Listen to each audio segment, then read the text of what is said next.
Good afternoon, everyone. Welcome to our next meeting of E4C. And I think that we're ready to dive into our agenda here. So hold on to your seats. So that was my call to order, so to speak. And I'm ready now to hand it to Chris to mention our standard meeting conduct issues. Yeah, so as usual, we just ask that everyone, normally identify themselves, during the meeting. Please raise your hands when being called upon, and then indicate your area of representation, or if you have any potential conflicts of interest that come up, please, make us aware. And you could follow the Code of Ethics and Council Policy 7 related to committee items, and that's available through the agenda.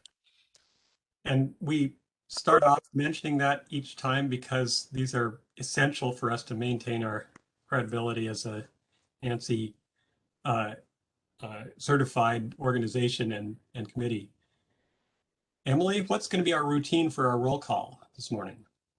All right, well, I've been monitoring the chat, and there's, or I guess the participants list, and people are still coming in. So what I'm going to do is I'm going to call out your name if I haven't seen you yet, and let me know if you're here. If I don't call out your name, I already have you marked as, here. Amin Tamaz. Not here. Okay. Blake Shalide. Oh, I see you now. I'm here. Yep. Thanks. Dan Knoll. Not here yet.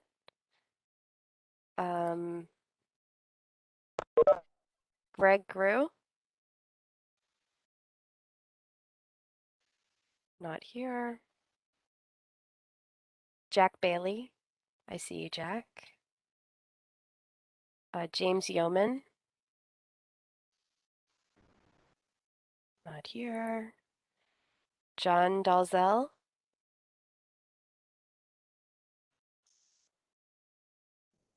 Matt Belcher. I'm here. Good afternoon. Good afternoon. Melissa Mosley.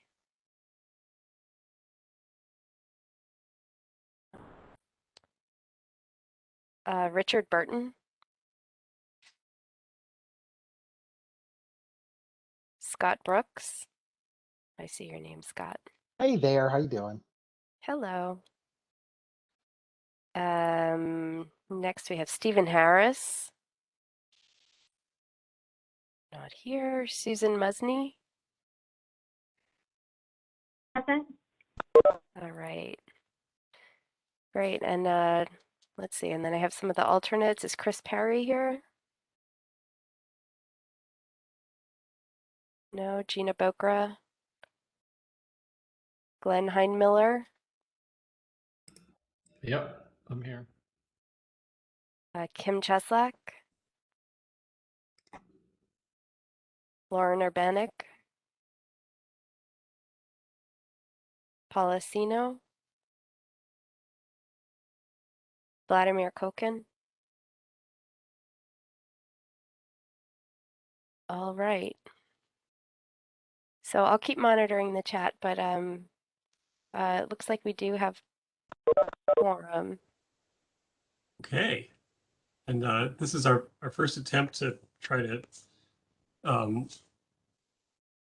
take one of our little bureaucratic procedures and make it take less time, so we'll have more time to talk about juicy stuff. If you in future meetings, if you do come on a few minutes late because you were trying to get that latte finished, let's just send Emily a note so she knows you're here. With that, we got a couple announcements. As you know, if anybody who changes employers kind of automatically rolls off the committee and needs a replacement, and so we've got two replacements here. Amber Wood, representing ACEEE, will be on the committee, and as will Kevin Rose, representing NEA. Chris Perry, who was a committee member, will now be an alternate for Jeremy at DOE. So just want you all to be aware you got a couple new colleagues there. Another thing to be aware of is that you've got about 36 hours left to get something in. If anybody you know wants to submit an application for the subcommittees, then with that list, we'll go through and select an additional 10 or 11 subcommittee members for each of those subcommittees from interested parties, trying to maintain that same kind of balance we have among organizations. I put a question in there for you, Chris. Can you estimate when people would know whether their application was accepted or not? I mean, ultimately, once the committee votes on the rosters, then we'll officially notify everyone following that. But, I'm hoping that we'll kind of have some draft rosters, like we were saying, somewhere in about a week prior to our next meeting. So that would be, somewhere middle to the end of next week would be kind of when we have those rosters to send out to the committee members. We might be able to squeeze in getting notifications to at least let people know that they are on those draft rosters at that time. Okay, and we're trying to step through this quickly so that we will be able to get the subcommittees going to work. And I know that at least a couple of the subcommittee chairs are champing at the bit, trying to get things started. Here is our first 3 minutes of fame for the day. So Diana, are you unmuted and you want to, I'm going to just, as a brief introduction. Dwayne, yes? real quick, did we want to approve the minutes? I think we skipped over that on that last slide. Point. I'm such a bad chair. Thank you. I presume everyone has read the minutes from the last meeting in detail, of course, and I would look for a motion from the committee to approve or not approve or modify the minutes. Hi, it's John. I move to approve the minutes. Thank you. In a second. I will second. I had a question, Tom Schultz. Yes. I just had a question on the minutes for the subcommittee, the HV and HVACR and water heating. Mm-hmm. I know we had several discussions, so I'm not sure, but item F, electrification and decarbonization, is still listed under HVACR and water heating. And I know we had an extensive discussion on our team, and we actually listed also under the fourth subcommittee, modeling whole building, metric zero energy, as electrification, item E. I actually think that that's an interesting accommodation, because the HVACR and water heating is really, would have many aspects in that world. But I just wanted to double check. I cannot recall, honestly, if we formally moved it to one to the fourth committee, the zero energy, or if the intent was to actually keep it as a discussion point for HVAC. So I just bring that up as a question. Emily, do you have the answer? Yes, we have it under both, Thomas. We have it under HVACR, under, electrification, decarbonization, just to keep the, if the proposal is more geared to actual HVAC equipment. Okay. But we have it under modeling as well, the modeling subcommittee, if the general proposal is, sort of like an alternative path towards electrification, or looking at whole building towards electrification. So we Okay. have it under both, and it's just kind of cover our bases. So I That's think with electrification, a lot of these proposals are going to, the subcommittees are going to have to talk to each other. Thank you, Emily. Dwayne, that's a perfect answer, and that's great. That's a preference, and thank you. So no other questions. Sorry. Okay, so that was the discussion part of our vote, I think, on the minutes. Could we have all in favor? Emily, are we able to track a hand raise? Let's see. I can go through it. Let's see. Or I you see could just one be hand all raised right opposed. now. Well, Yeah, maybe all opposed would be okay, easy. let's start with in inverse order with all opposed to approval of the minutes.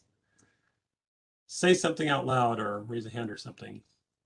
All right, I do see Thomas Schultz has his hand raised, and I'm not sure if that was for approval or disapproval. Okay, it's down now. Okay, and then I'll just let everybody shout out if they approve the minutes. Approve. Aye. Aye. Aye. Okay, we'll take that as approval by acclamation. Yes, and no hands were raised All right, for thank you. disapproval. So we'll move on to Diana here with NBI, and I had to do a second look, but she's got degrees in physics and electrical engineering, and I don't know what's going on. Diana, I'm going to hand the floor over to you for 3 minutes. Great. Thank you so much, Dwayne. As Dwayne mentioned, I'm Diana Burke, and I work at New Buildings Institute. It's a nonprofit that pushes for better buildings that achieve zero energy, zero carbon, and beyond through research, policy guidance, and market transformation to protect people and the planet. At NBI, I'm a project manager on the codes and policy team, working to advance codes both locally and nationally.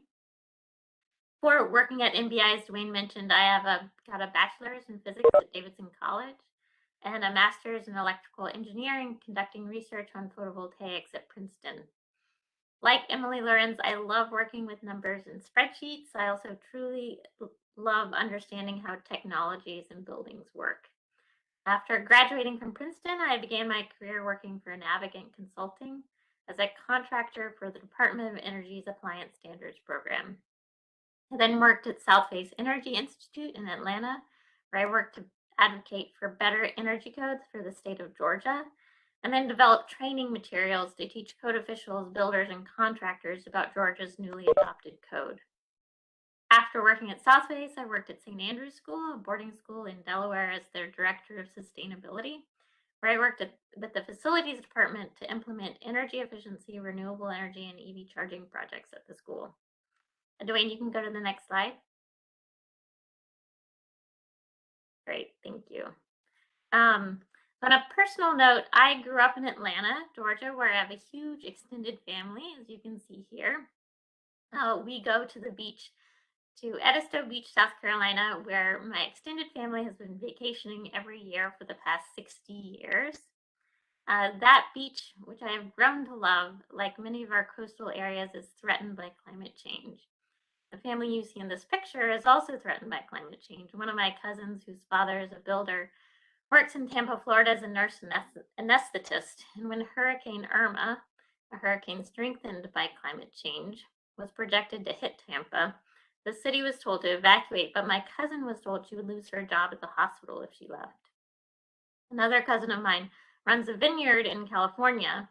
Recent wildfires exacerbated by climate change threaten both his business and his home.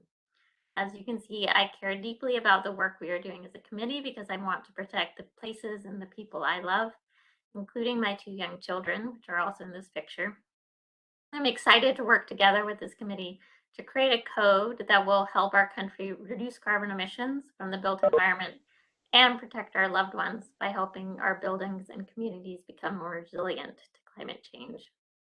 If any of you have any questions about anything NBI is proposing or supporting, don't hesitate to get in touch with me. I'm really looking forward to getting to know everyone on this committee. Thank you, Diana, and finished with 3 seconds to spare. That's just perfect. Except, can you tell us where you are in this picture? Are you in the front row? Oh, I'm in the second row with a little kid in my lap. Got That's it. Ada. Okay. I guess all those relatives look alike. Okay. I'm gonna in a minute give this to Chris, who might have some more comments about the proposals in, but 256 on the commercial side is a pretty substantial amount of work coming up for us. And we've set up, you see that the champion for the moment is I think I'm going to call them Power and Light, but would have 65. Close behind him, of course, is Envelope and HVAC, also in the 60s.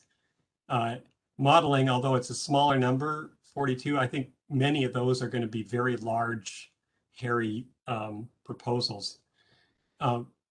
You'll see in the second bullet, though, I put in parentheses renewable and grid things as 17 things that could, depending on how fast people are able, the subcommittees are able to get moving, will either move those into the Power and Light or into modeling as such. There, 11 of those 17 are from the same proposer, and maybe all kind of extended parts of one big chunk. So we will see that, but the predicted avalanche of code change proposals is arriving, and we're right in the path of it. Chris, did you have more to add about what we've received? I don't know if I have much more to add other than I think, 400 out of the 450 came in the last day. So, as you said, that avalanche was all at once. So we're now, we've done a cursory pass, to get out these numbers, but now we're really digging into the actual proposals a little bit more in depth. So, if you were a proponent, more than likely you may hear from us in regards to if you've got reference standards, how those need to be submitted, or if there are potential modifications that need to be made, that type of thing. So we're doing our due diligence to try to clean those up, so there's maybe not as much cleanup that needs to be done when they hit the subcommittees. Thank you. And you everybody, these are posted now, right, Chris?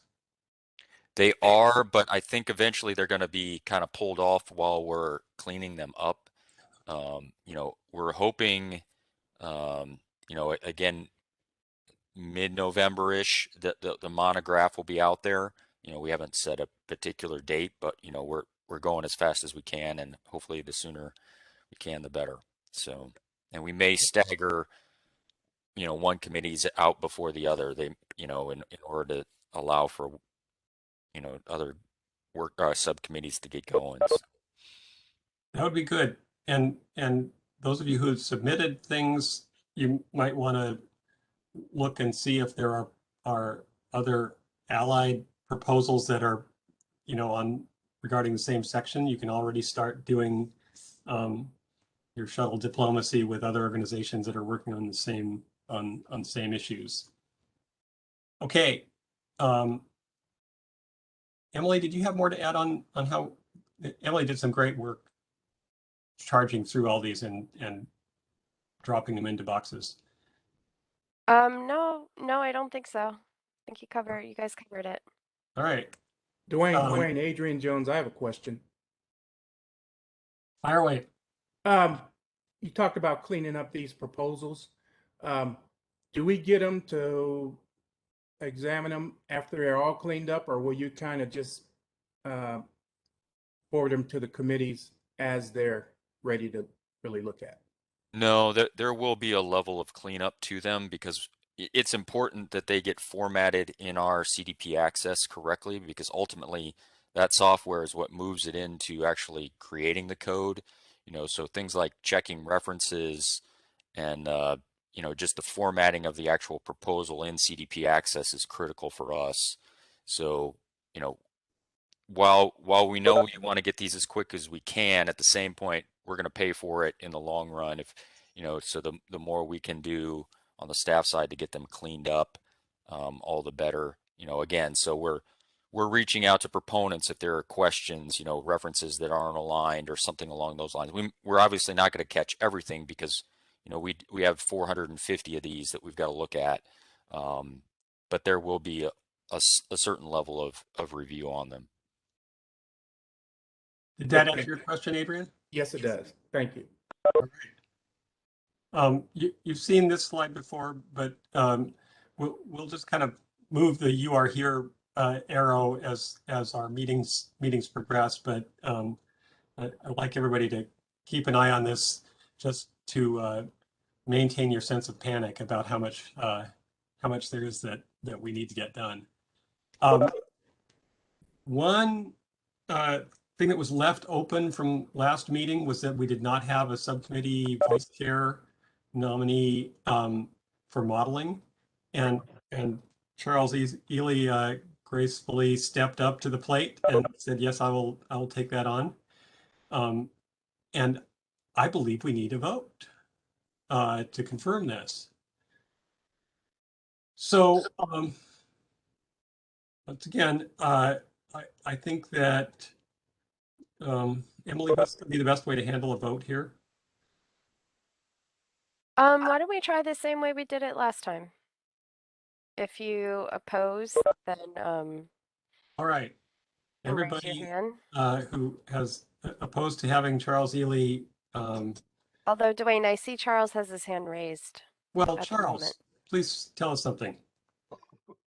I didn't mean to raise my hand. I guess. Okay. You'll find him a fountain of wisdom. Not that I'm trying to influence the vote or anything. So we're going to do the reverse vote again. All opposed to Charles Ely being vice chair of the modeling subcommittee? Dwayne, this is Emily Lorenz. Just a point of order. Yes. Should we motion in second? I mean, you motioned, but I'll second.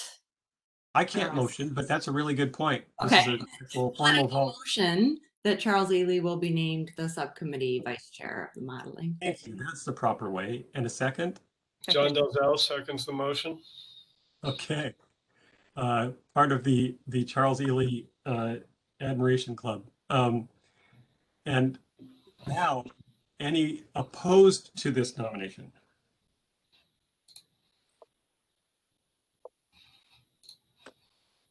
And all in favor? Aye. Aye. Aye. Aye. Aye. Okay, Charles, you're it, and thank you so much. It's going to be a significant duty, but great to have you on board. Thanks, Dwight. Okay, I want to hand it over to Mike Tillou for 5 minutes or so, and by way of introducing this, I would like to say we're not hoping to have a discussion or a debate of any kind at this point. That's happening in this advisory committee. But I asked Mike to put something together to just tell the rest of the committee what it is that we're up to, and in particular, what in the world is a scalar method. So, Mike, are you ready to take it away? I am. Thank you, Mr. Chairman. So I was asked to just give a quick update on what the Cost Effectiveness Advisory Committee has been working on. And we've been busy, and we still have a lot to do. The progress we have made is we've reached consensus that the group would like to recommend that we follow a scalar method that's for evaluating cost effectiveness that's similar to what ASHRAE 90.1 uses. The scalar method is a life cycle cost approach, but it has some simplifications that makes it very easy to apply to code change proposals. And so on the next slide, I'll go through sort of what that approach is and talk a little bit more about it just as the overview so that more people are aware, or if you're not aware of what we mean by scalar method, you kind of can get an understanding. And there will be plenty of time to talk about this more when we come back and make a full recommendation to the committee. And then the other thing that we've really reached consensus on is that from a cost effectiveness perspective, there'll be sort of two pathways. One that will look at cost effectiveness, that will only consider first cost and energy cost savings. And then a parallel cost effectiveness path that will allow benefit of externalities like the social cost of carbon to be evaluated. And so there'll be separate methodologies, and they will both be available for proposers to use for proposal. So that's what we agree on. The things that we're still working on, what are the economic parameters for the life cycle cost analysis? Things like discount rate, fuel escalation rates, energy costs. We're still working on what those numbers are going to look like. We talked a lot about when do we need to apply cost effectiveness. We still have more discussion on that and to put down sort of guidelines for the different subcommittees on when to ask proponents for more information to make it a little clearer. And then finally, continue the conversation on, what criteria do we want to use for examining externalities? And obviously that's a complicated conversation, or, it's an ongoing one. So that's sort of the high level overview of what we've been working on. Can you go to the next slide? So the scalar method was developed for ASHRAE 90.1 by Merle McBride as a way to evaluate the cost effectiveness of code change proposal. And what it is it's an alternative lifecycle cost approach that's designed to work for individual energy efficiency changes that have a very defined useful life. And the scalar method takes into account first costs, energy cost savings, maintenance costs, taxes, inflation, energy escalation, and financing impacts. So, paying for, a new building over time with a loan, basically. What it doesn't take into account are costs to, reinstall a measure at the end of its useful life. And that's the part of this where the scalar method uses a defined life of a measure for evaluating the life cycle cost effectiveness of it. So how does it work? A measure or a proposal would be considered cost effective if the scalar ratio, which is really nothing more than a calculation of simple payback, cost over savings, is less than the scalar ratio limit. And you can see in the graph over to the right, that sort of shows you a curve of the scalar ratio limit, which is the y-axis, for different economic life on the x-axis. And so the scalar ratio limit is really a discounted payback threshold that's keyed to that life of a measure. 8.1 calculates different scalar ratio limits for heating and cooling. The heating scalar ratio limit is keyed to fossil fuel gas use and gas cost, or the energy cost they use for heating.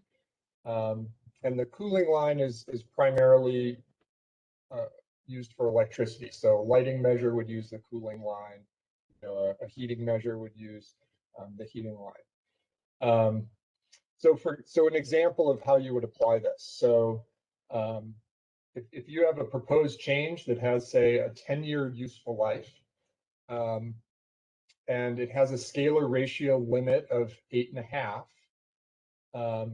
that measure would be considered cost effective if the scalar ratio, or simple payback, was less than or equal to 8.5. So you can see with just a couple of numbers to calculate the scalar ratio, the cost effectiveness of a measure or a proposal can be easily evaluated using a more complex life cycle cost approach without requiring proponents to actually do a detailed life cycle cost assessment. So there are some sort of modifications to this approach that use a similar, very simple approach that I know a couple of the members of the committee want to propose that have some benefits. So we will probably be talking about that on our call on Friday a little bit. But generally speaking, that those sort of slightly different approaches are pretty much very similar to this scalar method. You know, and there's some pros and cons that we're going to talk about. But this is the direction the group is headed, and this is generally the approach that everyone feels comfortable is the most appropriate one to recommend for the full committee's consideration. So I'll hand it back to you, Mr. Chairman. That's my report. Mike, thank you very much. And just one question that's come up several times is, does this work the same for a public high school as it does for a commercial apartment building? It really all depends on how you set up the scalar ratio limit. 90.1 assumed when 90.1 sets this up, they assume private commercial financing model.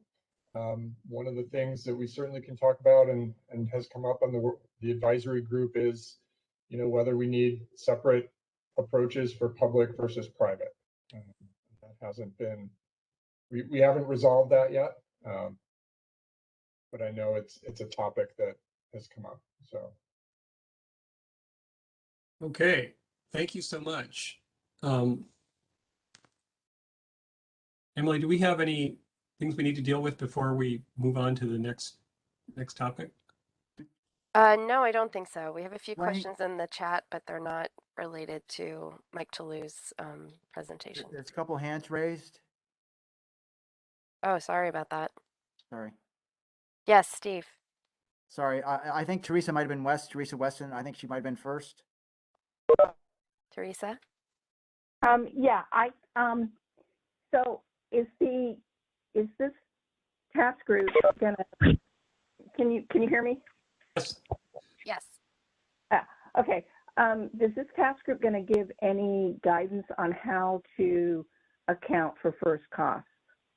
Because the issue often it's like, well, if you can say reduce through sizing maybe one part of the building and do some envelope members, there may be some first cost trade-offs and things. Are we going to have any guidance on doing that, or is that up to the individual proposer to figure out how to implement first cost, how to determine first cost?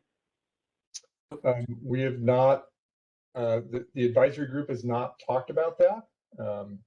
Certainly, if you have some suggestions that you would like to recommend the group to consider, you're welcome to put those in an email to me, and I will bring them up with the group. Yeah, and Teresa, those are great questions, and we will. But what you're saying is you might have a great envelope, which would then reduce the size of your mechanical system, in which case there would be some offsetting savings as well as costs. Is that right? Right, and you may do something that also I mean, then there's also the issue of how do you establish annual maintenance costs in there too. So there's a lot of things in the scalar method is a great method, but it depends on the input and some guidance on how you determine the assumptions you make in determining the inputs on first costs. I think we're okay on annual energy costs because the modeling has been done for a lot, but how you determine first costs and maintenance costs, and then also if there's any cost escalation or de-escalation depending on a method, because a certain thing becoming more available on a market, the learning curve issue. Thank you. Steve. Thank you, Dwayne. Just a couple quick ones. Again, I guess, the method at ASHRAE is for commercial buildings. Is the idea that also there'd be a separate parallel path for residential measures as well in the process, since there's so many residential proposals? So this advisory group is not considering methodologies for residential. I'm not sure how that is being considered.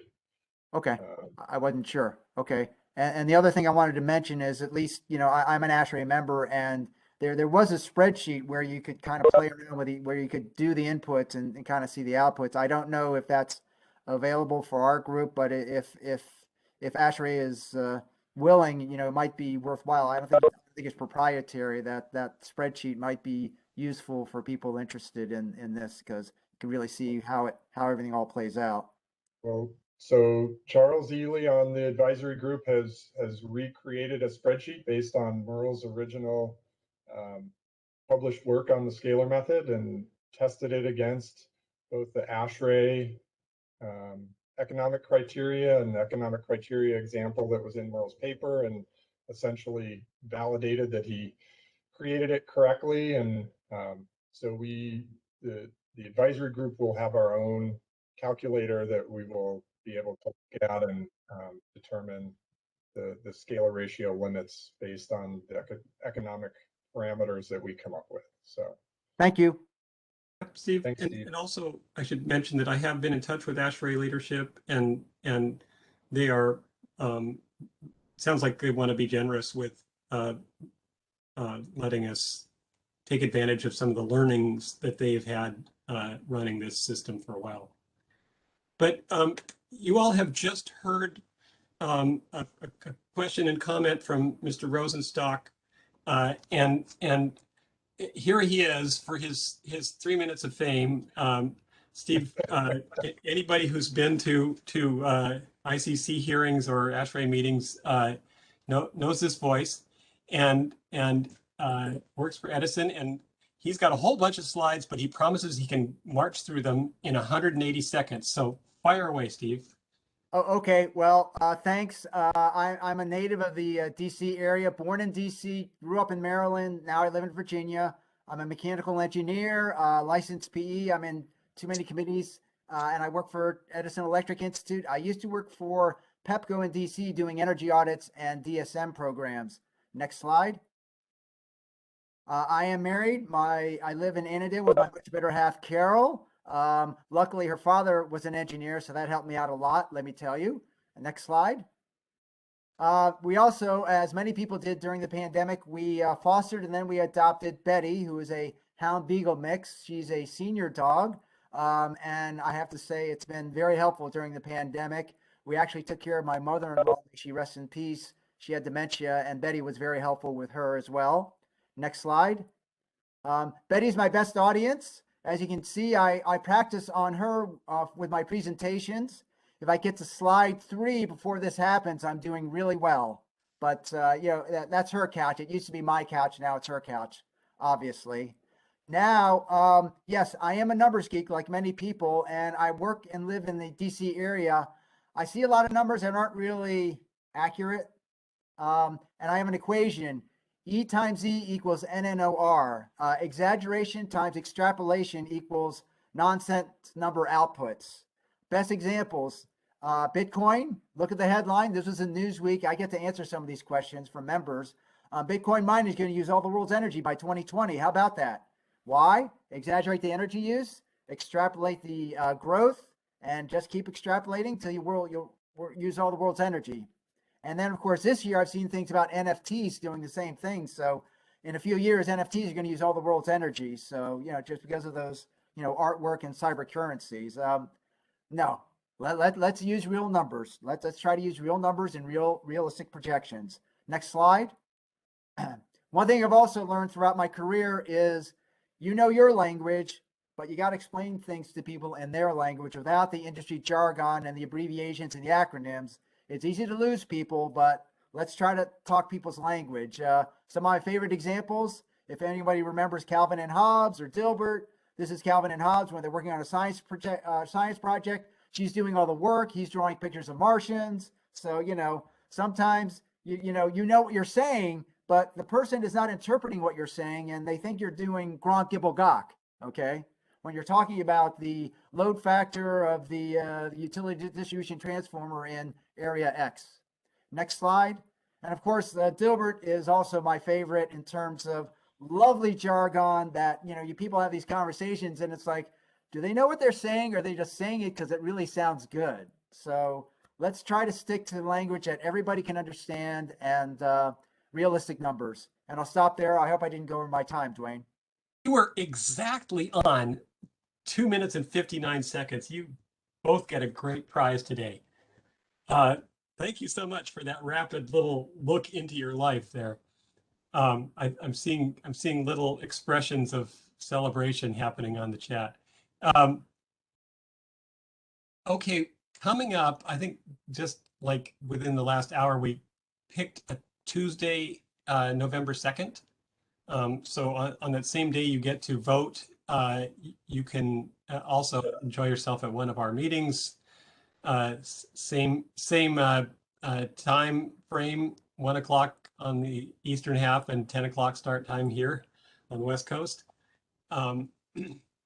The Mike Toulou's cost and lifecycle cost advisory group meetings are coming up on the 22nd and 29th.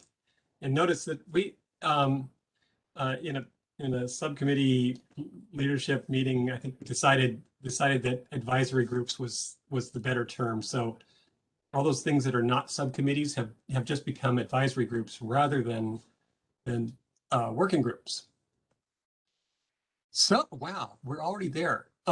So here was a chance for people to on the committee to ask questions and register complaints and whatever.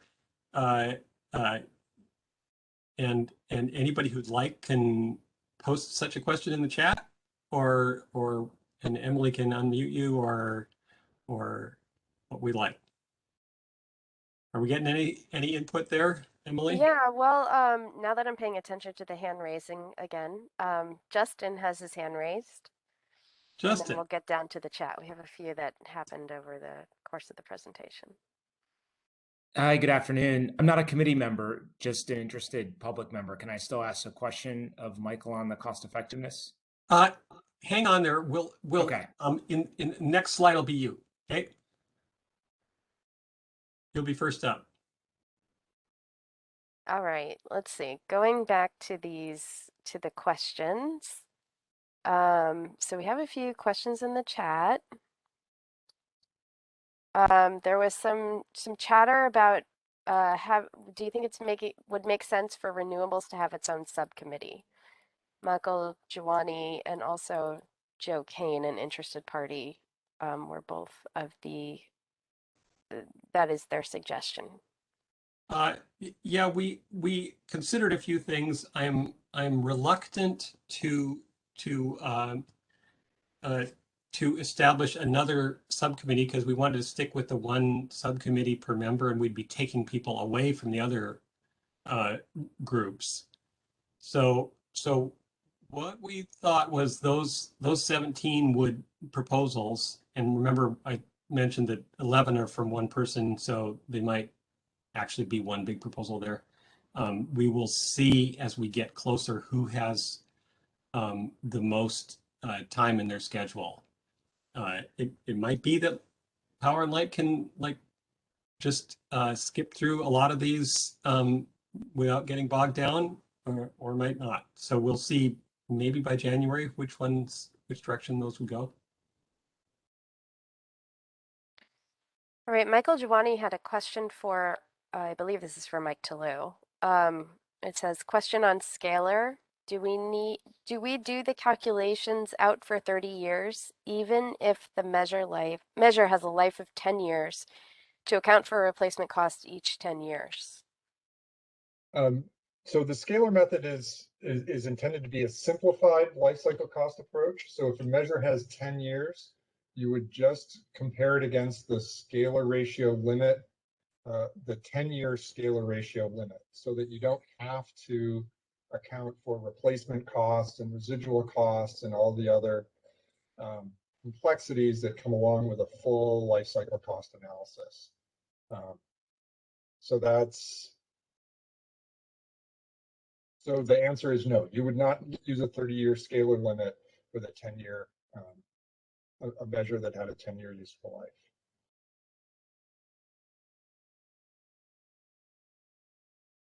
All right, thank you, Mike. Michael Rosenberg asks, will we get a summary list of all the code change proposals in a spreadsheet or similar format? And I think, yes, we have been, Chris has been working on that, and Dwayne and I have tweaked it. So we do have something that we have put together. Chris is still, like you mentioned, he's still cleaning up, a lot of the proposals. So, we'll probably make sure it's cleaned up before we send it out. Ultimately, there will be a monograph that everyone's familiar with through the code change process. So we will publish a monograph. We would like to have, a period of time between when that's published and when working groups, formally start taking action or subcommittees, my fault, as far as just giving some time to get those things scheduled. So we're trying to work that in as well. But yeah, like Emily said, we do have a spreadsheet, but there are certain things we are going to limit use to just so that we can keep things straight. But yeah, we will share what we can when it comes to that. And let's see, just a point of note, Emily Lorenz posted a link to this scalar method, a paper from energycodes.gov. So if anyone's interested, check that link out in the chat. And Jack Bailey asked, will proposals that include content on multiple topics, for example, additional efficiency, be sent to multiple subcommittees for review? I think our routine is going to be that each one of these has its origin in one committee or another.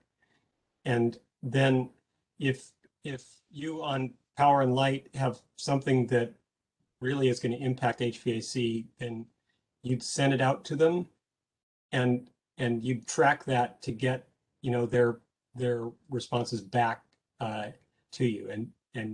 But that originating subcommittee would be the one that voted eventually on the modified one. We do expect you to be back and forth a lot. And in fact, I expect that people will be back and forth with the modeling subcommittee on a lot of issues.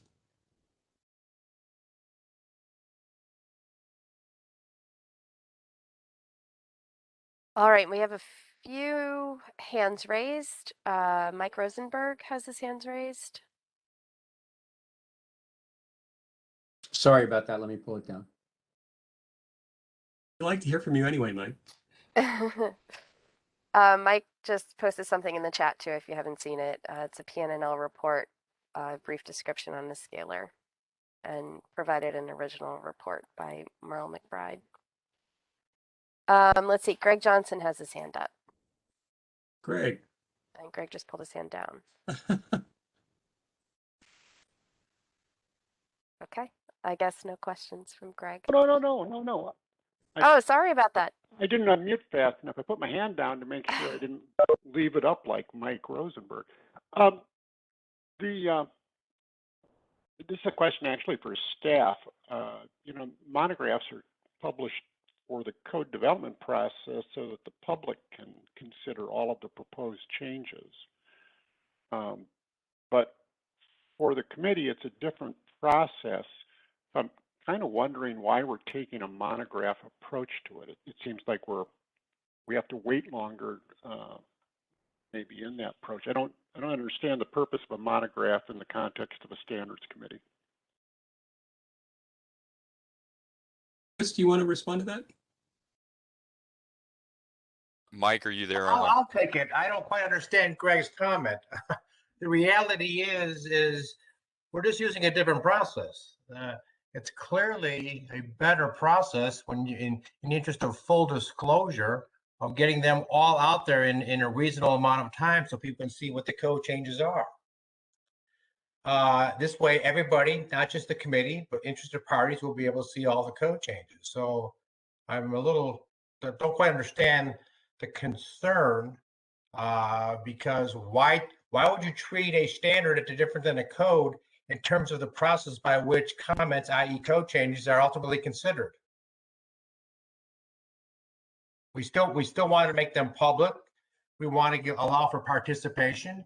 We want to afford transparency and due process. So Mike, just a follow-up then, if I may, through the chair. So I understand the response, but we are not taking public comments on the monograph. Is that right, or is that wrong? You're taking code changes that were submitted by October 12th, no differently than a typical Group A or Group B code change that was typically due in the first or second year of the cycle in January. It's business as usual at the end of the day. Okay. That's where the 456 code changes are coming from, based upon the posting of the 2021 IECC. Okay, thanks. You're welcome. Emily, there was one more hand up, right? Two more actually. Steve Rosenstock is back. Steve. Yeah, just a quick one. The original proposals, I'll just call them original until there might be modifications in the monograph. Actually, if I may, Mr. Chair, I'd like to jump in so we get the vernaculars, because we're going to have, we're all about new terminology and everything else. These are actually called public input, and you'll see them so designated. In our consensus procedures, this first step is called public input, and then we get into proposals / comments to the individual public drafts. So these are called public inputs, basically. Just FYI, coordinating with the procedures. No problem. Thank you. For the public inputs that were on the CDP access, do you think they'll stay on CDP access until the monograph is posted in case the committee members just want to review? I'll just say they're going to be there for a while. Unfortunately, they should have never been there in the first place. We're currently working with CDP access because even in our own process for codes, when you submit something, unless the proposals were determined to be public, i.e. the proponent of the code change identifying them as public, as soon as the deadline is passed, we typically then shut them off because, again, we now process them. But yeah, right now they're still there. Okay, again, it might, again, for everybody, if you haven't had a chance to read all, 413 proposals, leaving them up there does give committee members, at least, if you just want to have restricted access, for committee members to review. Yeah, I don't want, no, see, yeah, that's another thing we don't want to do. We do not want to, this is all about blue skies. Again, let's not treat this any differently than a typical code development. If the committee sees them, the interested parties see them at the same time. Okay. All right, then let everybody. Like you said, though, they are currently up there, and we're trying to figure out through CDP access what's going on, because that is not normal protocols. But again, there's not necessarily a downside, like you said, Steve. People can take a look at it, but the reality is, based upon what Chris is finding, there's a fair amount of them, which is the purpose of his review right now, that need a little bit of work. There's some of them are complete. Again, I just didn't want there to be, in case people wanted to review at least kind of what the proposals said, the public input say, it gives people a chance to review them, at least preliminarily. So however you want to do it is, it's fine with me. I just, didn't want them taken all down and then people would have to wait a month before seeing them again if they didn't download them. Thanks. You're welcome.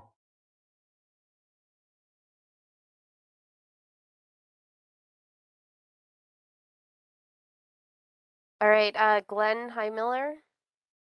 Hi, yeah. I got confused. I put my question in the Q&A. I guess I was supposed to put it in the chat, but anyhow, my question is about the additional members of subcommittees, and the web form for application doesn't really have any place to put your qualifications, just like your name and address and who your affiliation. So how are you deciding who's qualified and who to recommend to put on the committee? Are you going to the individuals and asking them who they are if you don't know them already? Mike or Chris, actually, we've discussed this just recently. Right, so at this point, it's a fairly simplistic registration in the fact that it's open to the general public. We are looking for people with various levels of experience.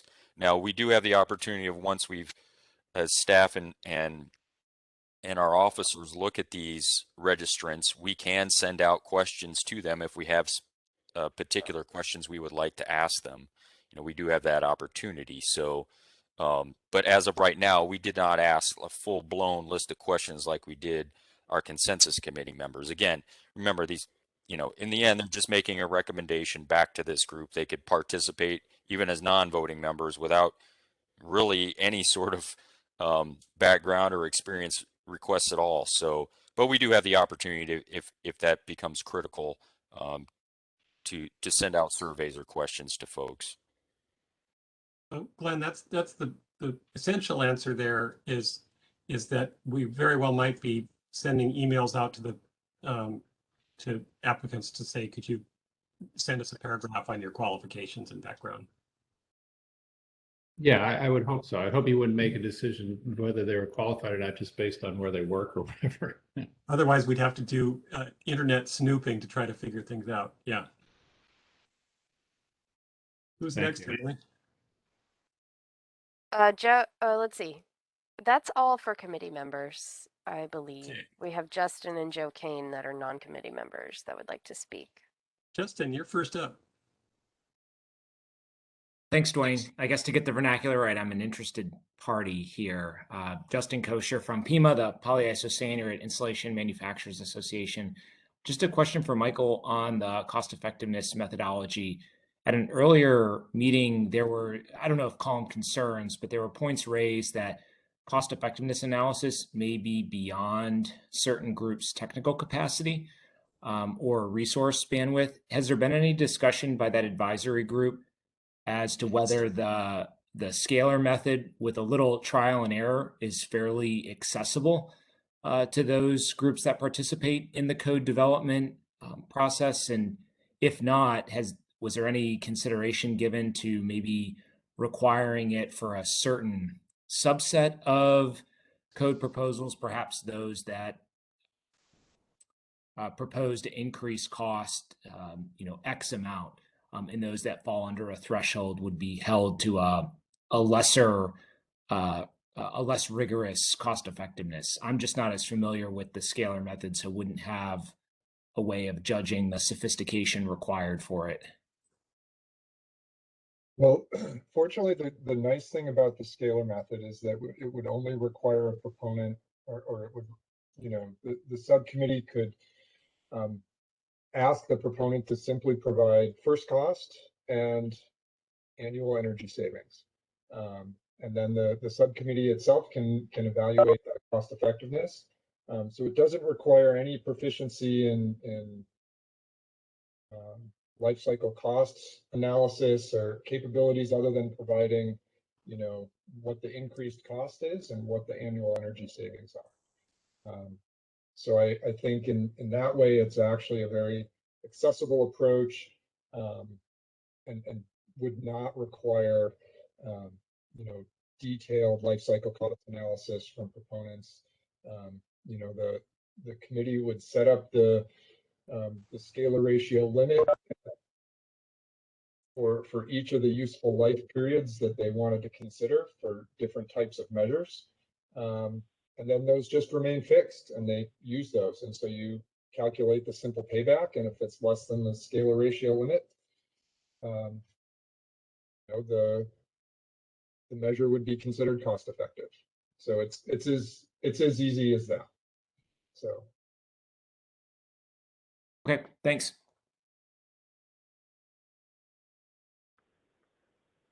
Who's next up? Joe Kane. Joe. Thank you. Joe Kane, Solar Energy Industries Association. Following up on the questions in the chat, at the point where the subcommittees were established, it was based on perhaps a best guess about where proposals may land and grouping by subject matter. But now that the actual proposals are known and the proposal count is known, it seems like perhaps time to look at the makeup of the subcommittees again. And the specific, concern that I have is that we have a pending request for voting members being seated on these subcommittees. One of the subcommittees by title is electrical power, lighting and renewables. So I'm assuming that the goal would be to seat subject matter experts on electrical power and lighting and renewables.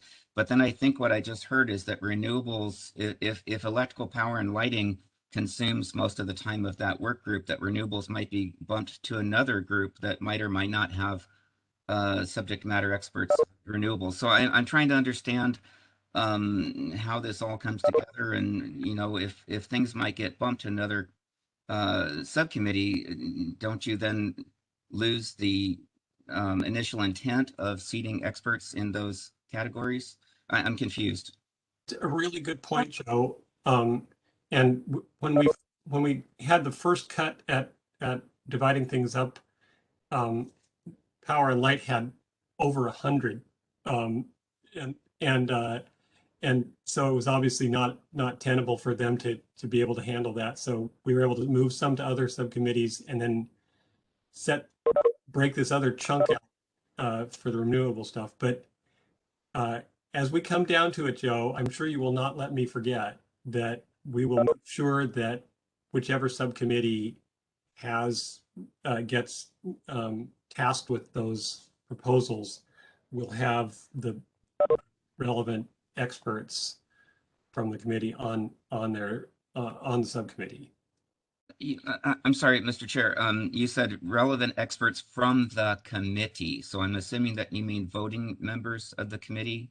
Voting members, and certainly if there are people assigned to Okay. Power and Light because of their expertise on renewables and grid issues, that they will make sure that they're going to be present at the subcommittee where those get debated. Okay, good, because I'm not sure that you have a subject matter expert on renewables as a voting member of the main committee. Well, we will in a couple more weeks. Okay. All right, thank you. Laura Petrola Grow, a committee member, has her hand up. Laura. Hello. Quick question. How many volunteers have been already received for each of these subcommittees? We only know that last week there were 50 for all of the subcommittees, and we haven't looked at the totals for this week. And I fully expect that there, like with the code change proposals, there will be a rush of last minute ones coming in today and tomorrow. And just a quick follow up for, I understand there'll be a selection of about 11 additional members of public non-voting or non-committee members to these subcommittees. Is there a way to keep the other folks that have volunteered that did not make the cut as a voting member for a subcommittee still as an active participant, since these subcommittee meetings will be open to the public, or do they just need to go to the IECC webpage to access those meetings? There will typically be, as we have right now, opportunities for non people who are not official members of this main committee to comment, and those are open meetings, and the chairs of those subcommittees will be at their discretion able to take comments from other interested parties. It's been told to me by Mike and Chris over and over again that this is one of the biggest values that we have that we're going to keep, is to make sure that it's an open process and everybody that's got something significant to say gets heard. Yeah, thank you. I definitely want to make sure that that those interested parties do have the opportunity to participate at that subcommittee level. So appreciate that conversation. Mr. Pfeiffer, do you have anything to add to that?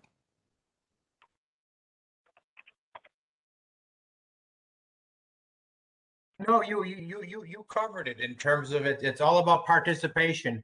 And I think the corollary to our initial comment was, let's say hypothetically, like you said, Dwayne, we had 50 as of last week, and we get another 100 between today and tomorrow. If we had 150 and there weren't enough slots, since we would have all these people's information, Chris has been developing an ongoing email distribution list that I don't know what the number is at now. I think it's numbers like over 400 people.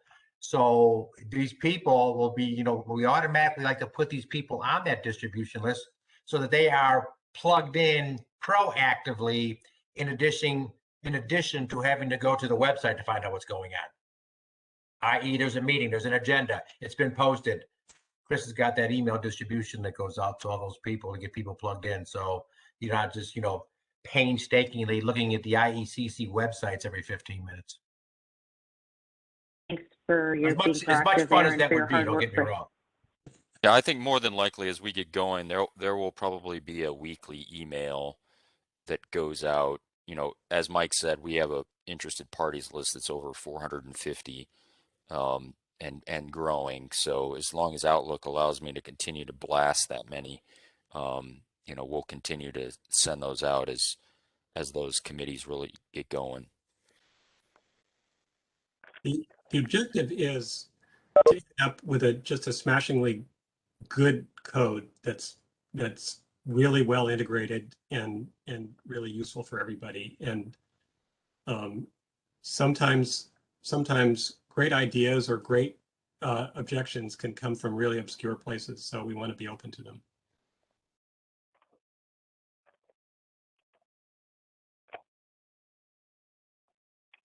How are we doing there, Emily? I see no more hands raised and no more new questions. Oh. So I think we might be done. We might be able to just give you back a little bit of your day to launch into those emails that have been piling up while you've been on this call.